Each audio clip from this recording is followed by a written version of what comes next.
A man that also grew up in a small Bavarian town, AC Wimmer, the editor-in-chief of Catholic news agency's German outlet. He joins us now from Australia to provide a German perspective on Pope Emeritus Benedict XVI's legacy. AC, it's great to have you with us on this somber moment. Benedict was the first German pope in the last 1,000 years. Did this have an effect on the German Catholic population and identity? Was there a sense of pride from the community? It sure did, and it sure was a moment of pride. I remember the biggest tabloid newspaper in Germany, the Bild, had a massive picture of the Pope under the headline, "We are Pope, wir sind Papst." That really summed it up, how the whole thing took off here. That's really interesting. The German Sonata way, however, is also something that's brewing in Germany, and the desire from some in the German church to change church teaching seems to be something Benedict prophetically diagnosed. Were there signs of this when he was in Germany?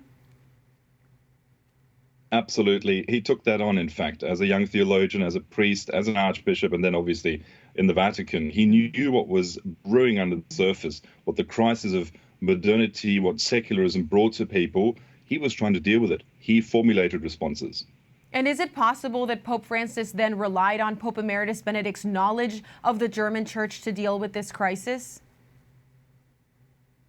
Absolutely. Both the people around the Pope and the Pope himself would have communicated with Pope Francis, and all the context that you're seeing in terms of what decisions are being made, in the Vatican, sometimes it's a bit like criminology when we look at it, but it was apparent in what came up to the surface for sure.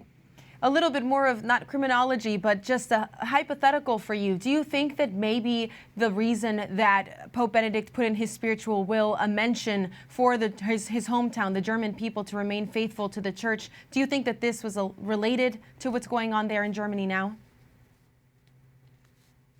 Absolutely. He was a close observer, even when he had retired into the monastery, into Ecclesia in the Vatican, of what was going on in Germany. He commented on it sparsely, and he certainly prayed about it, as we know from his secretary, Archbishop Genswein. Well, aside from the controversy of his resignation, you also had the sexual abuse scandal during his tenure. A Church Commission report indicated that 4,000 youth were reportedly abused by clergy in Germany, which was the launching point and sometimes the excuse many use for the German Synod on Synodality that seeks to change church teaching. Is this also part of Benedict's legacy? It certainly is, in particular the fact that he, as the prefect of the Congregation of the Doctrine of the Faith, made sure that hundreds of priests, mainly clerical staff who committed abuse, were dismissed from their service. However, there remain questions, as the bishop who leads the bishops' conference in Germany, Bishop George Betzing, has said, about his own role. And we will see in history as it unfolds how things pan out. But it certainly was a defining moment, both for the priest and the cleric, then the bishop, and then, of course, the theologian and pope. That was Benedict. Dealing with that was a huge task. He served under St. John Paul II in that role, and he tried to make amends and change things when he was Pope himself. Well, I'm sure that he did great work here on earth, but he'll do even more in his eternal rest. Thank you so much, AC. Thank you kindly.